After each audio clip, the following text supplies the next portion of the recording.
এই মুহূর্তে সোশ্যাল মিডিয়ায় ঝড় তুলেছে জান্নাতুল সুমাইয়া হিমিকে ঘিরে একাধিক ছবিগুলো দেখলে যে কেউ চমকে যাবে।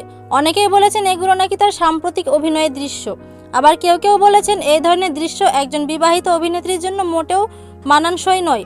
নেট দুনিয়ার মুহূর্তের মধ্যে ছবিগুলো ছড়িয়ে পড়ে, শুরু হয় তীব্র আলোচনা, সমালোচনা আর নানা প্রশ্ন। কেউ প্রশ্ন তুলেছেন তার ব্যক্তিগত জীবন নিয়ে, আবার কেউ সরাসরি শাস্তির দাবিও জানাচ্ছেন। এই পরিস্থিতিতে চাপের মুখে পড়ে অবশেষে মুখ খুললেন জান্নাতুল সুমাইয়া হিমি নিজেই। তিনি জানান ভাইরাল হওয়া ছবিগুলো দেখে তিনিও মানসিকভাবে ভেঙে পড়েছেন। হিমির কথায় এই ছবিগুলো আসলে তার নয়, তিনি এমন কোনো দৃশ্যে অভিনয় করেননি। যে ছবিগুলো ছড়ানো হচ্ছে সেগুলোর সঙ্গে তার বাস্তব জীবনের বা বর্তমান কাজের কোনো সম্পর্ক নেই। হঠাৎ করে এমন ছবি ছড়িয়ে পড়ার পর তিনি নিজেও বিস্মিত ও কষ্ট পেয়েছেন। হিমি আরও বলেন, এখনকার সময়ে প্রযুক্তির অপব্যবহার খুব সহজেই হয়ে গেছে। ছবি এডিট বা এআই ডিজিটাল টুল ব্যবহার করে বাস্তবের সঙ্গে মিল আছে এমন ভুয়া দৃশ্য তৈরি করা সম্ভব।